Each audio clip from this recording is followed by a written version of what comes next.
algo que yo no, su ex canciller, algo que yo no había visto en la historia política, no solamente de Colombia, sino tal vez del mundo. Aparte de eso, las relaciones con China y las molestias de Estados Unidos, las peleas entre los más cercanos al presidente Gustavo Petro, hacen que, como siempre digo yo, la tierra de mi madre se haya vuelto en un circo político. Lo que veíamos normalmente aquí y no habíamos visto en Colombia, lo estamos viendo ahora y con creces. Pero bueno, se entiende, la tendencia del presidente es la que permite eso. La semana pasada me llamó muchísimo la atención de que un personaje cómico, como es el famoso Juanpi, lo entreviste al presidente de la República. Empecé a leer un poco, no sé si estoy en lo cierto, pero me dicen que el señor que hace el actor, el comediante que hace el actor de Juanpi, es de izquierda. Pero bueno, más allá de eso, el señor Petro volvió a quedar en ridículo por muchos de los comentarios, le preguntaron hasta por sus relaciones con un trans en Panamá y una cantidad de cosas. Tenemos la suerte hoy que para hablar del tema está con nosotros uno de los top senior consultores políticos de Cranston Consulting Group Latinoamérica, el consultor en comunicación estratégica y reputación, manejo de crisis, Camilo Granada Barrera. Camilo, buenos días y gracias por estar en Así Amaneció. Guillermo, encantado de estar con ustedes hoy. Un placer acompañarlos en esta mañana. Por favor, usted es consultor de reputación. ¿Usted me puede explicar a mí y a mi audiencia, que tal vez muchos no conocen a Juanpi porque no tengan Netflix o no les interese, pero cómo un presidente de la República piensa mejorar su reputación, que está muy mal, en una entrevista con un cómico donde le pregunta de todo, le dice de todo, y obviamente, como siempre lo han hecho estos señores del siglo XXI, las respuestas no son las que uno espera porque no son las que se necesitan, sino que le responde con otra cosa. ¿Cómo un presidente espera mejorar su reputación así? Pues Guillermo, yo creo que esa es una gran pregunta. Yo creo que lo que estamos viendo con esa entrevista es un esfuerzo o una maniobra comunicacional por parte del presidente buscando precisamente, como usted lo señalaba, evadir las respuestas a unas preguntas muy serias y muy complejas, muy de fondo, que pueden tener muchos impactos en la vida política institucional de Colombia a través de quitarles, entre comillas, la importancia, convirtiendo esas preguntas y esos temas en temas de divertimento, de cosas para reírse, y por eso escoge a un comediante que hace las preguntas, pero como usted también lo señala, él no las responde. Entonces, entre chiste y chanza, como decimos en Colombia, Uh -huh. evade las preguntas, pero él puede decir después, ah, no, yo ya respondí a eso. A mí no me pregunten más por eso, porque yo ya lo que tenía que decir sobre ese tema, ya lo contesté, se lo contesté a Juanpis. Los que tenemos algo de experiencia en comunicación, en medios, sabemos que esa entrevista fue pactada en todos los sentidos, porque hasta las preguntas tienen que haber sido pactadas. No es que el señor Juanpi dijo, a mí me dejan preguntar todo y yo funciono. Pero el problema del señor Petro continúa, porque su aliado Benedetti y Laura Sarabia están enfrentados. Su ex canciller le manda una segunda carta donde revela una cantidad de incidentes, por ejemplo el de China. Si usted tuviera al presidente Petro con la experiencia que tiene, Camilo, ¿qué le diría usted al presidente Petro? Hombre, ese es un tema muy complejo porque yo creo que el presidente está en una situación precisamente en la cual no tiene forma de salir de ese atolladero, sino continuando en la negación, Ok. en pretender que vivir en otra realidad. Y por eso es que él busca siempre activar otros temas, siendo agresivo para tratar de cambiar el tema y que el tema no se centre en sus propias falencias, sino en un supuesto complot del mundo contra él, un intento permanente de golpe de Estado. Él se queja todo el tiempo que le quieren dar un golpe de Estado, cosa que no hay ninguna evidencia de que sea así. Porque es que no tiene salida. Los problemas que él ha tenido de comportamiento, de su, digamos, por lo menos poca puntualidad y estar cancelando reuniones, los rumores respecto de sus fiestas privadas, etcétera, etcétera, pues lo llevan a que ese es un tema sin salida. Por lo tanto, la única alternativa que él tiene es precisamente tratar de cambiar el tema, de distraer la atención con el tema de la consulta, con el tema del golpe de Estado, con los ataques permanentes, tildando a todos los que no son petristas de paramilitares, nazis, asesinos, ¿no? Porque eso le permite a él mantenerse en la ofensiva sin nunca tener que responder a las preguntas que muchísimos colombianos se hacen. Muy buen día, le saluda Lucero Llanos desde la cabina de Radio City. Tengo esta consulta, pero trivializar las situaciones como lo ha hecho el presidente Petro, también teniendo en cuenta que está de cara a una consulta próximamente, ¿no le terminaría resultando negativo? O sea, que se convierta en que su imagen sea más bien vista como algo gracioso y no como algo serio, teniendo en cuenta que es de cualquier manera el presidente, ¿no? Totalmente de acuerdo, Lucero, con los buenos días. Ese es uno de los problemas que tiene el camino político comunicacional que ha escogido el presidente de la República. Ahora bien, hay que reconocer que la opción de haber lanzado esta consulta es una jugada inteligente desde el punto de vista político, porque las preguntas que hace son todas están orientadas, están un poco sesgadas y entonces es muy fácil que la mayoría de los colombianos respondan afirmativamente a esas preguntas. Entonces, digamos que si él no tiene, es fácil ganar la consulta, salvo que miremos el tema de, ustedes saben que en Colombia estas consultas requieren una participación mínima del 30% de los electores, esos son 14 millones de personas. Es difícil que 14 millones de personas salgan a votar esa consulta. Pero lo que es claro es que es muy difícil que esas preguntas sean derrotadas por el no. Por lo tanto, el presidente va a buscar encontrar ahí una forma de relegitimación, no de sí mismo, sino de su programa social, de su programa en favor de los trabajadores, y eso le daría un nuevo aire político a menos de un año de las elecciones presidenciales y a menos de ya 10 meses de las elecciones a Congreso. Y hay un elemento muy importante en esto que no podemos olvidar, es que la consulta le permite además gastar dinero en campaña. Es una plata adicional y un momento y una ocasión adicional para organizar sus bases y empezar a calentar motores para la campaña del Congreso y la campaña presidencial. Entonces, esa es una jugada que a él su mala imagen no se la van a cobrar en la consulta, porque la consulta tiene esas preguntas que son nuevamente muy sesgadas hacia el sí. Ahora, ¿puede convertirse esto en un referendo contra Petro? Sí, señora. Pero requeriría que una gran mayoría de los colombianos decidieran participar en la elección y entendieran el voto no a la consulta como un referendo sobre el presidente y su gobierno y no sobre lo que le están preguntando. Que pasa mucho en los referendos, ustedes lo saben perfectamente. Muchas veces los referendos terminan siendo respondidos y votados no en función tanto de la pregunta, sino del clima político general que existe en un país. Somos especialistas en eso.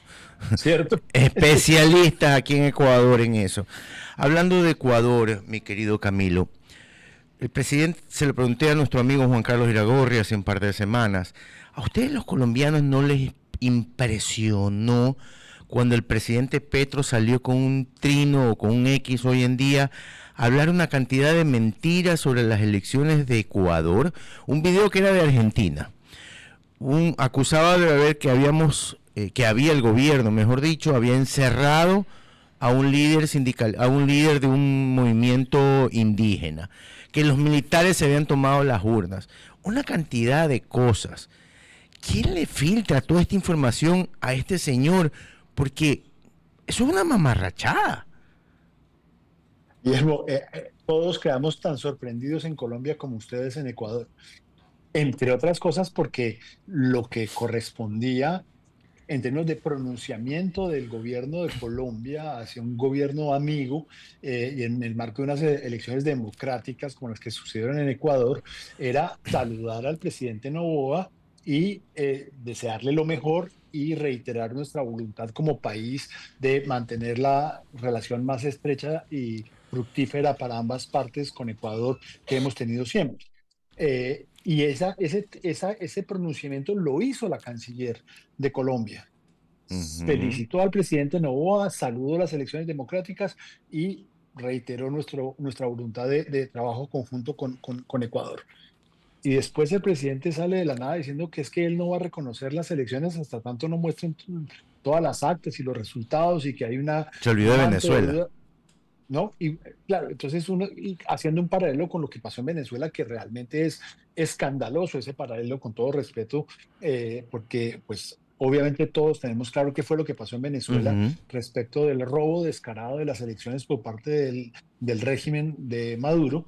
Y comparar eso con las elecciones en Ecuador, pues es un despropósito.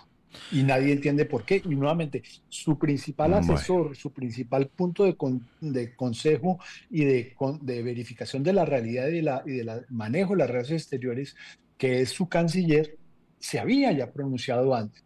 Entonces, ¿quién le habla al presidente en estos temas? Claramente nadie lo tiene claro. a ver, pongamos, contextualicemos. Yo sí tengo algo claro y es que entonces su cercanía con Venezuela, Nicaragua, Cuba y todos los socialistas Socialismo del siglo XXI. del siglo XXI que se alinearon al mismo discurso es bastante cercana. Totalmente cierto, claro, sí, señor, eso es correcto. Entonces, Es clarísimo que el presidente está escuchando más las voces ideológicas de sus colegas de otros países que las realidades de sus propios colaboradores más cercanos. Camilo, ¿qué gana un presidente con tan baja popularidad? Querer que el Congreso avale este referéndum para ver si él puede seguir. Con lo cual, yo creo que el, el 70, si no es más de los colombianos, no está de acuerdo. Claro, Guillermo, valga la precisión que la consulta popular que se está haciendo Ujú. es sobre una reforma laboral que Sí. el Congreso rechazó.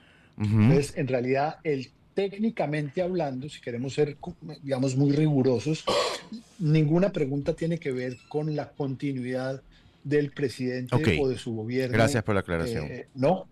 Pero, sin embargo, lo que sí es cierto, y en eso usted tiene razón, es que es una forma de pretender validar su plataforma política, diciendo, las reformas que yo prometí no las aceptó el Congreso, por lo tanto, pero sí son populares y las va a avalar o las va a aprobar la población, ¿no?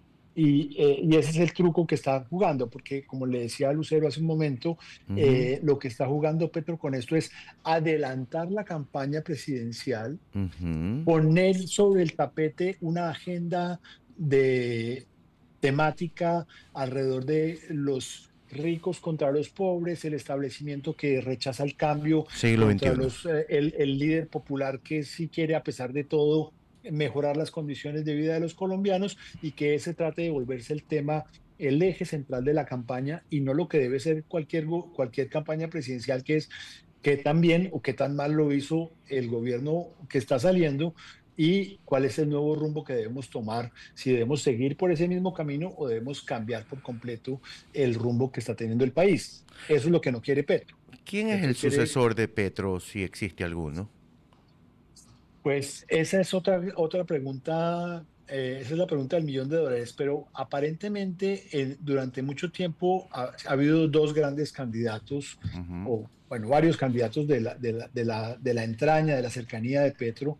que era primero María José Pizarro, que es Ujú. una senadora La del hija Pacto Histórico, hija de Carlos Pizarro, que fue un asesinado. líder del M-19 asesinado en 1990 Ujú. y que se perfilaba como la nueva generación de la izquierda. Ok, uno. Ella no ha tenido mucho éxito Ujú. y Gustavo Bolívar es el segundo que está hoy en día como posicionado como el principal candidato a ser el heredero electoral de Petro. Ujú. Es actualmente el director de un programa que se llama Prosperidad Social en Colombia, que es la entidad, para que nuestra audiencia lo entienda, es la entidad en Colombia que se encarga de distribuir el mayor número de subsidios del Estado a toda la población. Ok, aquí sería el Ministerio de Inclusión Social.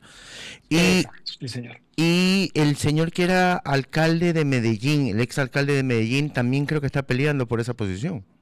Quintero, sí, señor. También lo que pasa es que Quintero, digamos, podría ser el candidato. Él tiene un pequeño problema y es que está subyudice o Mm, fue acusado ujú, de un delito penal de corrupción durante su mandato como alcalde, ujú. pero podría ser un candidato de ese mismo sector político. Entonces, digamos que se ha venido deshojando la margarita Ajá. de los posibles herederos electorales de Petro y me parece bien su complemento, Guillermo. Es cierto que Quintero podría ser el tercero en discordia en esa búsqueda de heredar el caudal político del presidente Petro. Camilo, se me acaba el tiempo y tengo una última pregunta. Sé que está de vacaciones y ha sido muy, muy bondadoso con su tiempo. Vamos al otro lado del río. Está Vicky Dávila, está Fernanda Cabal, que la hemos tenido aquí en cabina cuando vino a Ecuador. Hay algunos. ¿Qué está pasando en la otra orilla?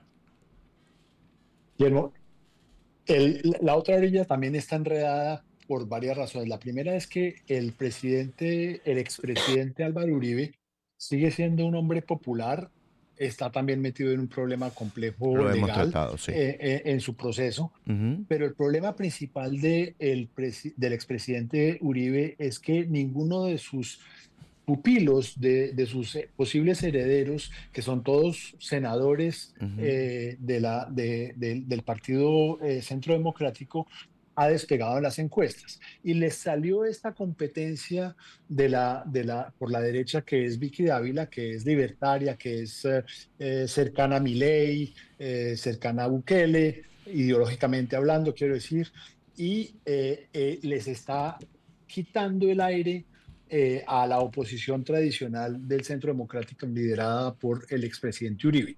Entonces, el expresidente tiene está ante una disyuntiva difícil porque debería poder seguir apoyando a sus candidatos y tener un candidato del Centro Democrático, pero al mismo tiempo la realidad de las encuestas y de la dinámica política no les da mucha oportunidad a ellos. Mientras tanto, ven crecer a esta outsider de la política, que es Vicky Dávila, ex periodista o periodista durante muchos años y ahora convertida a la política, con un discurso aún más de derecha que el del Centro Democrático, que les está quitando el aire al Centro Democrático. Entonces, tienen ese problema complejo Sí. y pasa como en los tres grandes bloques del país político, la izquierda, el centro y la derecha, es que si la derecha llega dividida, en el sistema colombiano a doble vuelta, que ustedes tienen Ujú. uno muy similar, pues si la derecha llega dividida, pues no va a poder pasar a la segunda vuelta, Yo ¿no? pensé siempre que iba a ser María Fernanda la que llevara, pero cuando salió Vicky Dávila, que también la hemos tenido en este programa, dije, se complicó la cosa y por eso se lo preguntaba. Camilo, siga con sus vacaciones. Muchísimas gracias por la bondad de su tiempo. Eh, Espero tenerlo aquí más adelante cuando ya las elecciones en Colombia estén más cercanas para seguir hablando y que las cosas sean un poco más, que se vean un poco más cercanas que haya bajado un poco el polvo y y se pueda saber quiénes van a ser en verdad los líderes en las encuestas. Un abrazo a la distancia. Guillermo, muchísimas gracias por todo, encantado de estar con ustedes y a muy pronto espero, muy agradecido y muy honrado de estar con ustedes. Gracias. Era Camilo Granado.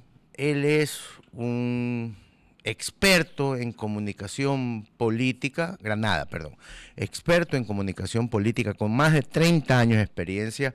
Trabaja para uno de los más grandes grupos de consultoría política en Latinoamérica, Greystone. Fue un lujo tenerlo aquí para que nos explique con plastilina y con Lego lo que está pasando el presidente Petro y lo que está pasando en el futuro electoral en Colombia.